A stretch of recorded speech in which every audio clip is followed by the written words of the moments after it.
All right, we're gonna have our second presentation. Introduce yourself. So hi, how are you guys doing? We're doing the effects of ethical leadership on employee satisfaction in the workplace. Introduce yourself. Yeah. So I'm Nathan King. I'm an accounting major with a minor in finance. I come from a small town in Pennsylvania, go to school at Alfred University, which is a small town in New York, and now I'm here for the first time in Connecticut. Excited. Yeah, that's kind of where I'm at. And then next to me. My name is Yuliia Koreiba. I'm a senior managing in business analytics with minors in marketing and economics, and I'm from Ukraine. She chose to be here, of course, on her birthday, because what else would you rather do on your birthday than present Connecticut? So, Birthday. Thank you.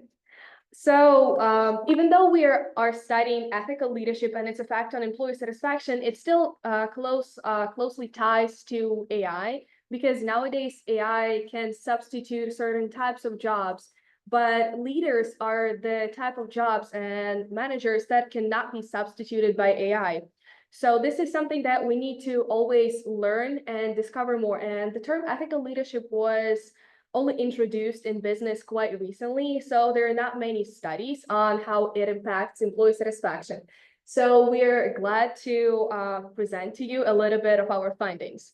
It demonstrates and promotes normatively appropriate conduct through personal actions and interpersonal relationships, if we're being official. But in organizational settings, the significance of ethical leadership is to foster a positive work environment and enhance employee satisfaction through the means of ethical leadership. By enhancing employee satisfaction, you will increase their retention rate, you will increase their performance, and you will just increase the overall happiness of employees. So why it is important to learn about ethical leadership, and why it is important to implement it in organization. Ethical leaders create more contentness with job tasks, duties, and responsibilities. They increase interest, and they can influence the organizational culture and future. Effective management will improve the company's performance and job satisfaction, like I mentioned before. And it can build the trust between the company and its customers, staying true to the values and the mission statement. So it will not only bring in the new customers, it will also retain the existing ones. So how do we do the questionnaire and kind of exactly who we get the results from? So we did a 42 question questionnaire using the Likert scale. So Likert scale is the 5-step scale that is strongly disagree, neutral, agree, and then strongly agree, or it could be like a 1 to 5 star rating, things of that nature, just to get like more specific on how people feel about something. The questions are broken down actually into 16 ethical leadership questions, 14 human resource management questions, 9 employee satisfaction questions, and 3 more general demographic questions. They do add up to 42. Please trust the accountant in me. I did test them like 10 times. But we actually got the questions from the ethical questions from Brown et al. In 2005, and the job satisfaction questions from Hathi in 2019 and Sachs in 2006. And then finally, the human resource management we got from our very own Zaim et al. In 2023. So where exactly did we get the questions from? If you It's doesn't want to.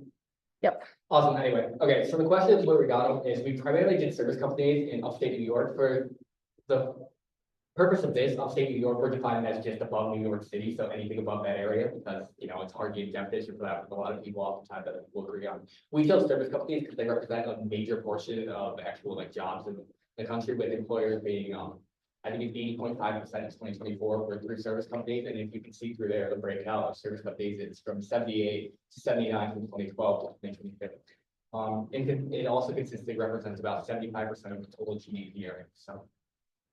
So a little bit of how we collected the data and the demographics of the participants in our survey.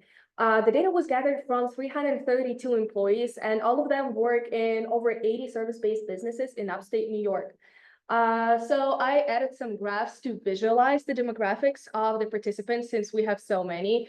Here you can see the breakdown of the education levels of all of the participants in our survey. The majority are high school students and university, but they have working experience, hence why they qualified to be participating in this survey. Also, here are some additional graphs. The first one shows the positions that the majority of our participants are taking. You can see that the majority of the positions are being held by the regular employees. We also have approximately the same amount of managers and experts, and the smallest part is represented by directors. Also, we have the breakdown of the genders, and we try to aim for equal representation of female and male participants to get as genuine and true data. And you can see that we achieved it as close as possible. So exactly is the purpose of our entire study. So our aim is kind of just to look at the impact on ethical leadership when it comes to employee satisfaction. This will create happier employees, more engaged, better work. It'll decrease turnover in the workplace, which of course will save money because training is expensive, hiring takes time, it's also very expensive. So it's important to retain employees and get them involved through means of ethical leadership. We hypothesize that there's 5 key dimensions that affect ethical leadership. Those would be wisdom, just how wise and how knowledgeable is your employer. Vision, what is the bigger picture that you're looking at? Honesty, how honest are they to you? Courage, the difficulty pretty much, or their ability to make decisions under high stress, difficult decisions and such. And then finally, we have fairness. How fair does your employer treat you? We believe that they'll all positively contribute to this section. Test this, we used the ordinary least squares model, which will create, it's a linear model that'll test the difference between what we estimate and what it was actually yielded from the results. Prior to the regression analysis, we tested all assumptions of linear regression with no outliers and no violations. So a little bit of the analysis of the information that we put. We did analysis of variance, and it shows the overall model significance level. An initial ANOVA test revealed that the combined effects of ethical leadership dimensions on employee satisfaction are statistically significant, with a significance level below 0.05. Therefore, since in our research, the significance is less than 1%, the model is significant too, which means that there is a positive significant relationship between ethical leadership and employees' job satisfaction. This validates our model and confirms that ethical leadership has a meaningful and measurable impact on employee satisfaction. The next test that we ran was a t-test, and it provided a deeper understanding of how each dimension of ethical leadership contributes to employee satisfaction. The results indicated that the standardized regression weights for all dimensions were significant at the 0.05 level, with the exception of honesty, which was significant at the 0.1 level. Honesty appears to be insignificant in the 5% interval, which we used in our model, even though it is significant in a 10% interval. Yeah, so pretty much broken down all of these here. The results kind of showed us that the significant factors measured in order would be vision, followed by fairness, wisdom, and then courage. In conclusion, so basically what have we found?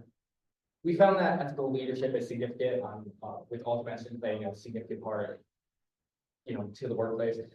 We did find that vision was the most significant, meaning that the bigger picture actually really matters to the employees. They want to feel like they matter. They want to feel like what they're doing is significant to the workplace, and that they're actually contributing to that. Fairness, wisdom, and courage also contribute positively, reinforcing the importance of leaders who are simply knowledgeable or just make decisions.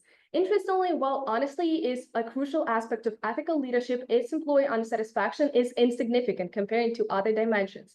Overall, these findings highlight the multi-phase nature of ethical leadership and its crucial role in enhancing employee satisfaction. So why does it matter to you, and why in an AI era, you need to be thinking about being an ethical leader and making great impact on your employees or your coworkers?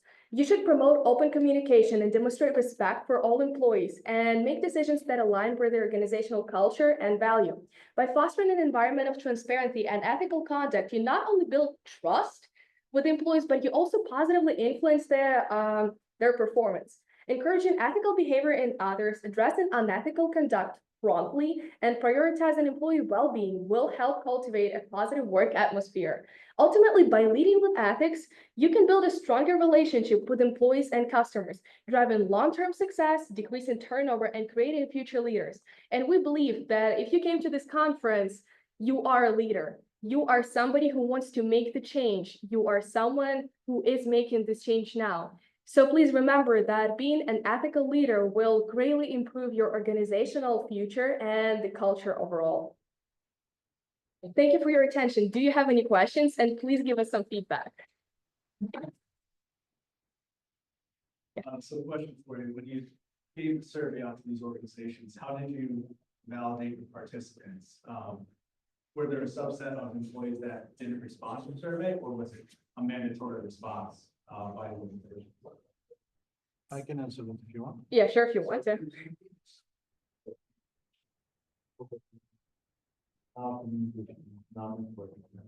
Yes.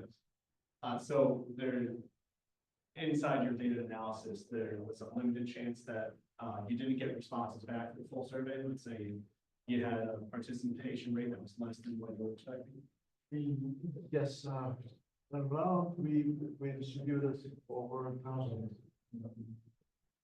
questionnaires, which we done 380 actually, 30 we already made personalized, so 350 usable ones. Yeah, we had some missing data, so we didn't include some of the responses that we had, not to have gaps in our analysis. Overall, I would say we had a great response rate, and there always will be some people who will not respond or who will not contribute to researches like that, but we try to gather as much information as possible with covering as many fields as possible.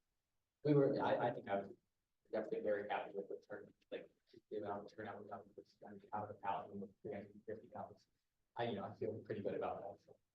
When we're trying to influence our own employees for engagement, we find that a certain subset of employees, if they're disengaged already, they're just not going to help us while we're trying to improve, which is something that I think we might have run into in some assessments. Yeah.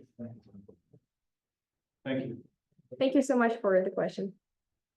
You guys are terrific. I'm glad I didn't have to follow you. Did you factor in or consider looking at the degree of a success an employee may have with how they value ethics or I always preach to my students how that's probably the number one, factor is. Yeah. That's what employers want. Yeah, we definitely would like to consider that in further research, and we would like to expand possibly the research and make it nationwide rather than just upstate New York. We might have a little bit less coverage and it might take more time that this one consumed, but we would like to have a more in-depth research and cover more different aspects of ethical leadership, such as how much exactly the performance improves with ethical leaders, and possibly conduct some focus groups maybe in the future, and experiments with smaller, more niche groups. Piggybacking off that, also, I think expanding to, because a lot of our responses are like Gen Z and that nature, just look at different age demographics would be nice, like more specifically, see kind of how that would vary and change. And she said throughout the country, even throughout nationwide, but even different countries, things like that have very different values. So it would be interesting to see how it would change in other countries outside the US as well.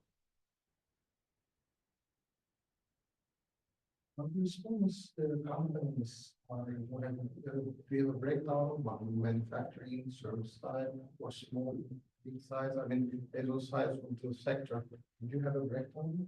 So we have the breakdown in our data because they had to state the type, like what type of the company it is. And in the data, we did have this breakdown, we just didn't include it in the presentation. So if you'd like, so the majority are service-based companies, like a lot of them were restaurants, a lot of them were manufacturing companies, so business to customers. We had a few business-to-business companies, but most of them, like I said, were restaurants and business to customers. Thank you so much.